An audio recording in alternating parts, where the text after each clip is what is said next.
Students, क्या आपको पता है पर्यावरण अध्ययन शिक्षण विषय की इकाई 5 इस पे कुल 10 अंक आवंटित है और ये 10 में से 7 अंक तो आप केवल 15 वस्तुनिष्ठ प्रश्न उत्तर पढ़कर ही ला सकते हैं। तो कौन से वो 15 वस्तुनिष्ठ प्रश्न उत्तर हैं, ये जानने के लिए वीडियो आगे देखिए। हेलो स्टूडेंट्स, मेरा नाम है अभिषेक वर्मा और स्वागत है आपका हमारे चैनल स्टडी क्लास पे, जहां आज हम आपके लेकर आए हैं पर्यावरण अध्ययन शिक्षण विषय का। जी हां, पर्यावरण अध्ययन शिक्षण का इकाई 5। इसकी इकाई 5 आपके लिए हम आपको लेकर आए हैं। इस इकाई का नाम है पाठ्यपुस्तक एवं शिक्षण विधियों की तैयारी। और इस इकाई में क्या पढ़ने वाले हैं उसकी बात कर देता हूं। इस इकाई में हम बात करेंगे इसके अंक विभाजन की, इसके वस्तुनिष्ठ प्रश्नों की और साथ ही साथ इसके अति लघुत्तरीय और लघुत्तरीय प्रश्नोत्तरों की। इसमें कुल 10 अंक आवंटित है और ये 10 अंक हासिल करने के लिए आपको केवल 15 वस्तुनिष्ठ प्रश्न उत्तर पढ़ने हैं। 10 में से 7 तो ऐसे ही मिल जाएंगे। जी हां, गारंटी। सबसे महत्वपूर्ण 15 वस्तुनिष्ठ प्रश्न बताऊंगा अभी 10 मिनट के अंदर और वो पढ़कर आप 7 नंबर तो ऐसे ही पालोगे। बाकी 3 नंबर दीर्घ उत्तरीय और अति लघु उत्तरीय प्रश्न पढ़कर भी ला सकते हैं। तो वीडियो के एंड तक जरूर बने रहना है, वीडियो मिस नहीं करना है। वीडियो के एंड तक रहोगे तो पूरी जानकारी मिलेगी। साथ ही साथ अगर आप हमारे चैनल पर नए हैं और दूसरे विषयों के वीडियो लेक्चर देखना चाहते हैं तो चैनल की प्लेलिस्ट चेक कीजिए। चैनल की प्लेलिस्ट में आपको प्रत्येक विषय का वीडियो मिल जाएगा। जी हां, प्रत्येक विषय का, प्रत्येक इकाई का अलग अलग वीडियो है, जिससे पढ़कर आप डीएलएड की परीक्षा में बहुत ही अच्छे 90% तक हासिल कर सकते हैं। साथ ही साथ अगर आप चैनल पर नए हैं तो चैनल को सब्सक्राइब करके बेल नोटिफिकेशन ऑल पर रख दीजिए। अभी तक चैनल सब्सक्राइब नहीं किया तो चैनल को सब्सक्राइब जरूर कीजिए, बेल नोटिफिकेशन को ऑल पर रखिए ताकि मुझे मोटिवेशन मिले इस तरह के और भी वीडियोस लाने के लिए। आपका एक लाइक और सब्सक्रिप्शन मेरे लिए प्रेरणा स्रोत है, मेरे लिए मोटिवेशन है। तो चलिए स्टूडेंट्स, बिना किसी देरी के शुरू करते हैं और बात करते हैं कि इकाई 5 जिसका नाम है पाठ्यपुस्तक एवं शिक्षण विधियों की तैयारी, इसका अंक विभाजन कैसा है। तो बात करें तो इस पूरे इकाई पर कुल अंक आवंटित है 10। जी हाँ, इस इकाई 5 पर कुल अंक आवंटित है 10, जिसमें से 1 मार्क्स के यानी वस्तुनिष्ठ वाले 3 प्रश्न आते हैं। साथ ही साथ 2 मार्क्स के 2 प्रश्न यानी कि 4 अंक हो गए और 3 मार्क्स से 1 प्रश्न, 3 4 7 और 3 10। तो इस प्रकार से कुल 10 अंक आवंटित है इस इकाई 5 पर। तो चलिए जान लेते हैं बिना किसी देरी के कि इसका सबसे महत्वपूर्ण प्रश्न उत्तर कौन से। तो ध्यान से सुनना, ध्यान से देखना। सबसे पहला, जीवाणु द्वारा होने वाला रोग है। कौन सा रोग होता है जीवाणु से? टाइफाइड, निमोनिया और हैजा। जी हाँ, जीवाणु द्वारा होने वाला रोग है टाइफाइड, निमोनिया, हैजा। अगला देखिए, खाद्य श्रृंखला में प्रथम क्या है? पौधे। खाद्य श्रृंखला यानी कि फूड चेन, सूरज से पहले धूप लेकर एनर्जी खाना कौन बनाता है? पौधे। पौधों को खाता है हिरन, हिरन को खाता है शेर। तो आपने पढ़ा होगा फूड चेन, फूड साइकिल, खाद्य श्रृंखला। तो खाद्य श्रृंखला में सबसे पहले कौन आता है? पौधे। परिस्थिति तंत्र में मनुष्य है। भाई परिस्थिति तंत्र, इस प्रकृति में जो मनुष्य क्या है, हम क्या करते हैं? भोजन लेते हैं, हम भोजन खाते हैं। तो हम भोजन का उपभोक्ता है, मनुष्य जो है भोजन का उपभोक्ता। याद रखिए, परिस्थिति तंत्र में मनुष्य है भोजन का उपभोक्ता। अगला देखिए, भूमि पर वनस्पति की चादर का कार्य क्या है? भूमि पर जो वनस्पति है यानी कि पृथ्वी पर, जमीन पर, धरती पर जो वनस्पति की चादर यानी जो घास फूस उगी है, वो जो एक लेयर, एक चादर बिछी है, उसका कार्य क्या है? आप जरा सोचिए कि अगर बारिश आएगी तो धरती पर पड़ेगी और कोई घास फूस नहीं है तो मिट्टी पानी के साथ बह जाएगा, तो भूमि का नुकसान, भूक्षरण हो जाएगा, जिसे सॉइल इरोजन या फिर मृदा अपरदन कहते हैं। तो इस नुकसान को बचाने के लिए वनस्पति अगर लगी रहेगी, आपने देखा होगा लॉन में, गार्डन में पूरी हरी घास होती है, तो वहां कितनी भी बारिश हो वहां से मिट्टी बहती नहीं है। क्यों? क्योंकि वो घास फूस मिट्टी की, वो जो जड़ें होती है मिट्टी को पकड़ कर रखती हैं, तो इससे कोई भी नुकसान नहीं होता। तो वनस्पति का कार्य क्या है? भूक्षरण को रोकना, भूमि को नुकसान होने से बचाना। भूक्षरण यानी कि लैंड डिग्रेडेशन से रोकना। तो जी हाँ, भूमि पर वनस्पति की चादर का कार्य है भूक्षरण को रोकना। अगला देखिए, रेडियो एक्टिव प्रदूषण से होने वाला रोग कौन सा है? जो रेडियो एक्टिव प्रदूषण है यानी कि परमाणु विकिरण, यानी परमाणु चीजों से जो विकिरण रेडियो एक्टिव निकलता है, जो हार्मफुल, हानिकारक किरणें निकलती हैं, उससे कौन से रोग होता है? उससे होता है अस्थि संबंधित रोग। जी हाँ, अस्थि संबंधित रोग। रेडियो एक्टिव प्रदूषण से होने वाला प्रमुख रोग है अस्थि संबंधी रोग, याद रखिएगा। अगला प्रश्न देखिए, भारत में पर्यावरण समन्वय समिति की स्थापना की गई थी 1972 में। अब यहां पर 3 आपको सन याद करने, 3 ईयर याद रखने हैं। वर्ष कौन से? भारत में पर्यावरण समन्वय समिति की स्थापना 1972 में हुई। राष्ट्रीय परती भूमि विकास बोर्ड का गठन हुआ था 1985 में। परती भूमि मतलब होता है वो जमीन जिस पे खेती नहीं की जाती, खाली छोड़ देते, उपजाऊ जमीन होती है बट फसल नहीं उगाते। तो राष्ट्रीय परती भूमि विकास बोर्ड का गठन हुआ था 1985 में। राष्ट्रीय पर्यावरण समन्वय समिति की स्थापना हुई थी 1972 में। राष्ट्रीय वन नीति बनाई 1952 में। जी हाँ, 1952 में राष्ट्रीय वन नीति यानी कि फॉरेस्ट पॉलिसी जो बनी थी, वन नीति जो बनी थी 1952 में। फिर है ध्वनि की इकाई है। ध्वनि कैसे नापते हैं? जैसे दूध को नापने के लिए लीटर है, कपड़ा नापने के लिए सेंटीमीटर मीटर है, वैसे ही ध्वनि आवाज कितना तीव्र है ये नापने के लिए डेसिबल इस्तेमाल करते हैं। तो ध्वनि की इकाई है डेसिबल। याद रखिएगा, ध्वनि कितनी तीव्र है डेसिबल से नापते हैं। ठीक, अगला देखिए, सर्वप्रथम पारितंत्र शब्द का प्रयोग किसने किया? एजी टांसले ने। जी हाँ, सर्वप्रथम पारितंत्र शब्द का प्रयोग एजी टांसले। पारितंत्र एजी टांसले, पारितंत्र एजी टांसले, याद रख लेना ऐसे ही। तो सर्वप्रथम पारितंत्र शब्द का प्रयोग एजी टांसले ने किया था। अगला देखिए, परिस्थिति प्रणाली का सरलतम नाम क्या है? परिस्थिति प्रणाली का सरलतम नाम प्रकृति है। क्या है? प्रकृति। जी हाँ, परिस्थिति प्रणाली का सरलतम नाम प्रकृति है।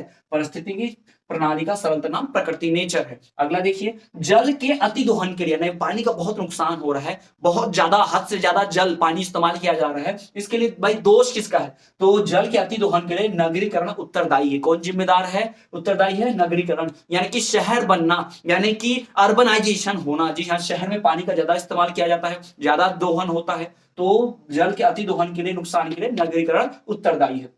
अगला, अपवाहन की क्रिया का प्रमुख कारक वर्षा है। जी हाँ, जो अपवाहन होता है, वो जो क्रिया होती है अपवाहन की, वो केवल वर्षा के कारण ही होती है। वर्षा उसका मुख्य कारक है। तो अपवाहन की क्रिया का प्रमुख कारक वर्षा है, याद रखिएगा, बारिश। अगला देखिए, विटामिन डी की कमी से होने वाला रोग कौन सा है? विटामिन डी जो धूप से मिलता है, जब धूप सन की किरणें, हमारे सूर्य की किरणें हमारे शरीर पर, चमड़ी पर पड़ती हैं, तो रिएक्शन होके, क्रिया होके विटामिन डी बनता है शरीर में। तो विटामिन डी अगर नहीं रहेगा शरीर में तो हमें रिकेट्स की बीमारी हो जाएगी। कौन सी बीमारी? रिकेट्स की। ये बचपन में साइंस में भी पढ़ाते थे, मैंने पढ़ा था, मुझे याद है, आपको भी शायद याद हो। तो विटामिन डी की कमी से होने वाला रोग है रिकेट्स। अगला देखिए, ओजोन परत में, हमारे पृथ्वी के चारों ओर ओजोन की परत होती है, जो क्या करती है? हमारी रक्षा करती है सूर्य की हानिकारक किरणों से। वो अल्ट्रा वायलेट किरणों, पैराबैंगनी किरणों को पृथ्वी पर नहीं आने देती, क्योंकि पैराबैंगनी किरणें, अल्ट्रा वायलेट किरणें हमारे शरीर पर पड़ेंगी तो हमें स्किन कैंसर तक हो सकता है। तो उससे बचाती है कौन सा?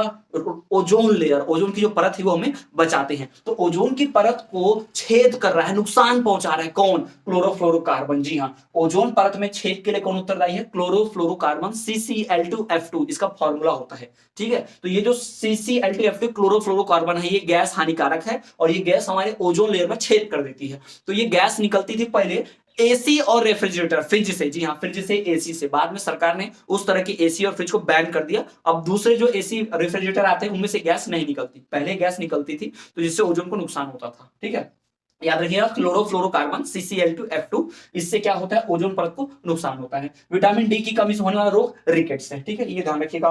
तो ये हो गया हमारा पूरा 15 वस्तुनिष्ठ प्रश्न। इसके बाद 2 अति लघुत्तरीय प्रश्न है, वो भी बताऊंगा, लेकिन उससे पहले चलो एक बार फिर से रिवाइज कर लेते हैं। पहला देखो भाई, ध्यान से देखो, अब भी याद हो जाएगा आपको, कुछ लिखना भी नहीं पड़ेगा, मेरे साथ जुड़े रहोगे ना, पूरा याद भी हो जाएगा। जीवाणु द्वारा होने वाला रोग है टाइफाइड, निमोनिया, हैजा।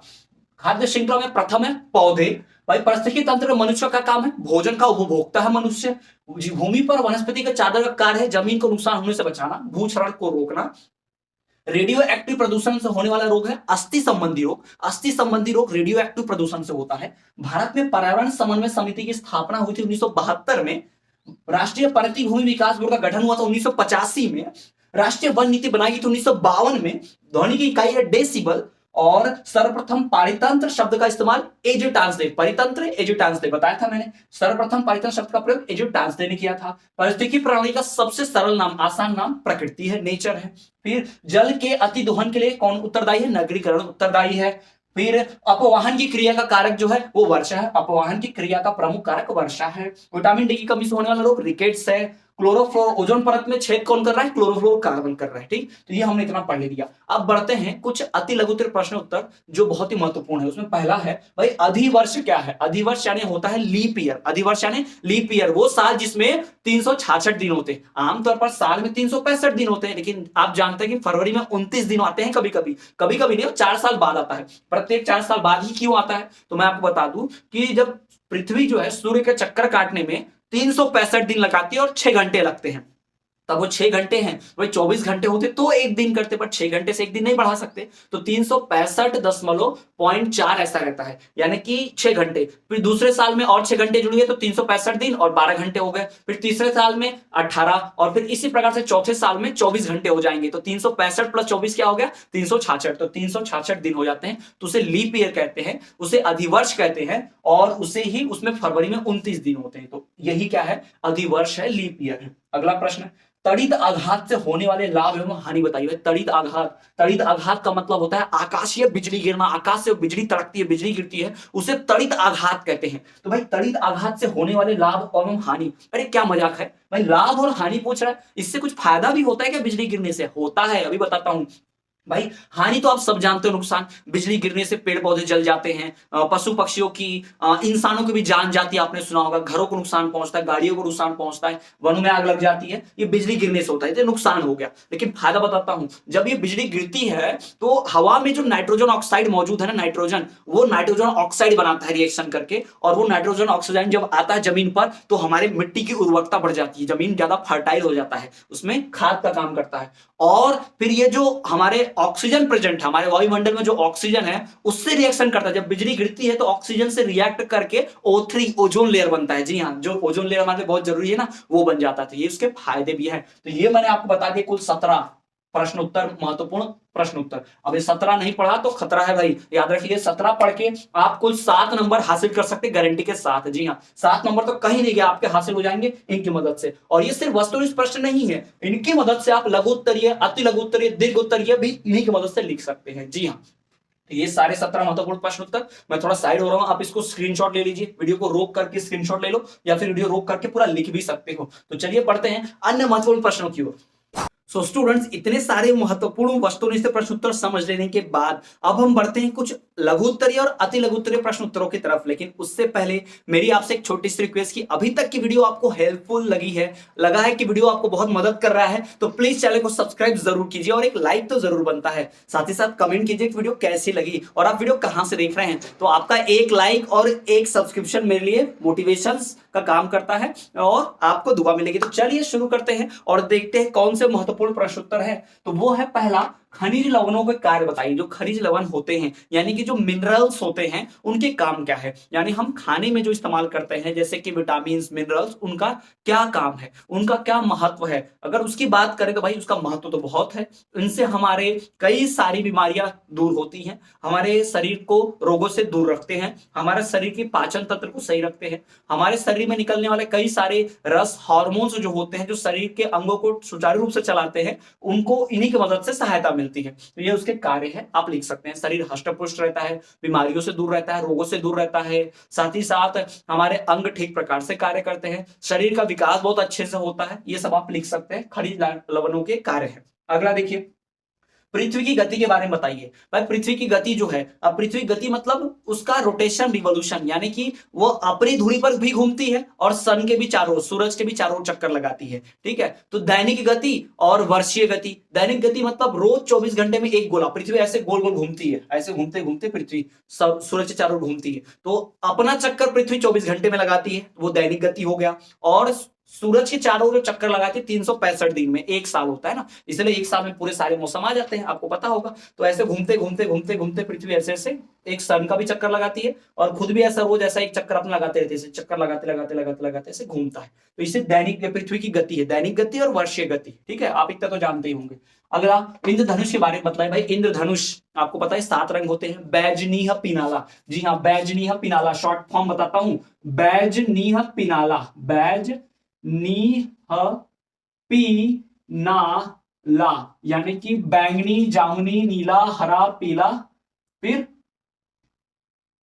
नारंगी और लाल। ठीक है, तो ये आप याद रखिए, बैजनीह पिनाला शॉर्टकट होता है। इसे अंग्रेजी में बोलते हैं विबग्योर। क्या बोलते हैं इसे? विबग्योर बोलते हैं भाई अंग्रेजी में। विबग्योर मतलब क्या? ऐसे, तो violet, violet, indigo, blue, green, yellow, orange, red, इस प्रकार से कलर है। तो इंद्रधनुष के कलर इस प्रकार से होते हैं। इंद्रधनुष तब बनता है जब बारिश के समय धूप जो होती है, सूर्य की किरणें उन जल की बूंदों से होती हुई गुजरती है तो 7 रंगों में परावर्त हो जाती हैं, तो इसे ही कहते हैं, इससे इंद्रधनुष बनता है और इसे इंद्रधनुष कहते हैं। और इंद्रधनुष 7 रंग का होता है, क्योंकि प्रकाश जो है 7 रंगों से मिलकर बनता है। फिर जैसे ही उस पानी की बूंद में से, या फिर आपने प्रिज्म देखा होगा, प्रिज्म, उसमें से जब प्रकाश जाता है तो 7 रंगों में बदल जाता है। ये जो रंग होते हैं इस ऑर्डर में होते हैं, बैंगनी, पिनाला, जी हाँ, VIBGYOR, violet, indigo, blue, green, yellow, orange, red, जिसे बैंगनी या पिनाला से याद रख सकते हैं, विबग्योर से आप याद रख सकते हैं सभी लोग, ठीक है। बहुत ही आसान ट्रिक है। अगला देखिए, जल संरक्षण से आप क्या समझते हैं भाई? जल संरक्षण यानी जल को बचाना, जल को प्रदूषण से बचाना, बारिश के जल को बचाना। जल जो है हमारे लिए बहुत ही कीमती है, सिंचाई के लिए, खाने के लिए, सबके लिए कार्य होता है। इससे जल को बचाना, यही क्या है? जल संरक्षण। तो जल संरक्षण का मतलब यह होता है कि जल को बचाना, जल का संरक्षण करना, किससे? बारिश से, प्रदूषण से, ताकि जरूरत समय से इस्तेमाल कर पाए, क्योंकि जल जो है सीमित मात्रा में है पृथ्वी पर, पीने योग्य जो जल है सीमित मात्रा में है। अगला, भूक्षरण से आप क्या समझते हैं भाई? भूक्षरण यानी कि जमीन का नुकसान से आप क्या समझते हैं? भूक्षरण भाई, जब बारिश का पानी आता है, पानी बहता है, तो मिट्टी को अपने साथ बहा ले जाता है, जिससे मिट्टी की उर्वरता बह जाती है, मिट्टी खराब होती है, जिसे भूक्षरण कहते हैं, मिट्टी का खराब होना कहते हैं। तो उसे बचाना होता है, उस पर वनस्पति से ढककर, वनस्पति लगाकर, पेड़ पौधे लगाकर, इससे हम भूक्षरण से बचा सकते हैं। अगला प्रश्न, ग्रीन हाउस प्रभाव से आप क्या समझते हैं? ग्रीन हाउस प्रभाव, ग्रीन हाउस इफेक्ट। सूर्य की किरणें जब आती है पृथ्वी में, तो पृथ्वी के एटमॉस्फेयर यानी कि वातावरण के अंदर कुछ किरणें रह जाती हैं, वापस नहीं जा पाती टकराकर, तो इससे पृथ्वी के अंदर का वातावरण गर्म होने लगता है, गर्मी बढ़ने लगती है, इसे ग्रीन हाउस प्रभाव कहते हैं। ठीक, डिटेल में इसको पढ़ लीजिएगा। फिर पर्यावरण संकट से आप क्या समझते हैं भाई? पर्यावरण संकट क्या है? पर्यावरण में होने वाले नुकसान, पर्यावरण में हो रही गलतियां, पर्यावरण को पहुंच रहे नुकसान की वजह से ही पर्यावरण संकट होता है। इन्वायरमेंटल पॉल्यूशन जिसे कहा जाता है, प्रदूषण भी कहा जाता है। तो ये सारे बात जो है हमारे कुछ मानव के गलत कामों की वजह से, कुछ पृथ्वी के गलत कामों की वजह से पर्यावरण को संकट आ रहा है, जैसे पेड़ों की अंधाधुंध कटाई, प्रदूषण, पानी का अत्यधिक दोहन, है ना। इन सब कार्यों से क्या होता है? पर्यावरण संकट उत्पन्न होता है। तो ये सब इसके बारे में लिखना बहुत ही आसान है, डेली लाइफ से जुड़ा हुआ, डेली साइंस से जुड़ा हुआ, विज्ञान से जुड़ा हुआ है, आप अपने मन से आसानी से लिख सकते हैं, पूरे नंबर मिलेंगे। ठीक, तो ये हो गया सबसे महत्वपूर्ण 24 प्रश्न उत्तर। तो ये सारे प्रश्न उत्तर बहुत ही महत्वपूर्ण हैं, इनको आप कंठस्थ कर लीजिए, याद कर लीजिए, कॉपी में लिख लीजिए, अपनी परीक्षा की दृष्टि से बहुत ही इंपॉर्टेंट है। इनमें इसी सवाल पूछा है, गारंटी है 10 नंबर इससे मिल जाएंगे आपको। साथ ही साथ अगर आप अन्य विषयों के वीडियो देखना चाहते हैं तो प्लेलिस्ट चेक कीजिए, आपको प्लेलिस्ट में सभी विषयों के वीडियो मिलेंगे, हर यूनिट का अलग अलग वीडियो मिलेगा। साथ ही साथ अगर आप पूरे नोट चाहते हैं इन विषयों के, तो आपको दिए गए नंबर पर संपर्क करना है। बहुत ही कम दाम में, आपको बहुत कम पैसे में, आपको थोड़ी सी कीमत देके पूरे नोट्स मिलेंगे, जिससे आप 90% तक हासिल कर सकते हैं डीएलएड की परीक्षा में। तो दिए गए नंबर पे व्हाट्सएप मैसेज कीजिए, संपर्क कीजिए मुझसे। साथ ही साथ आप हमें अन्य सोशल मीडिया पे फॉलो कर सकते हैं, हमारे टेलीग्राम ग्रुप को ज्वाइन कर सकते हैं। वीडियो को डिस्क्रिप्शन में आपको टेलीग्राम ग्रुप की लिंक मिल रही होगी, तो टेलीग्राम ग्रुप हमारा ज्वाइन कर लीजिए स्टडी क्लास को। साथ ही साथ आप हमें अन्य सोशल मीडिया पे फॉलो कर सकते हैं, जैसा कि आप हमें फेसबुक, इंस्टाग्राम और टेलीग्राम फॉलो करना ना भूलें, हम हर जगह हैं।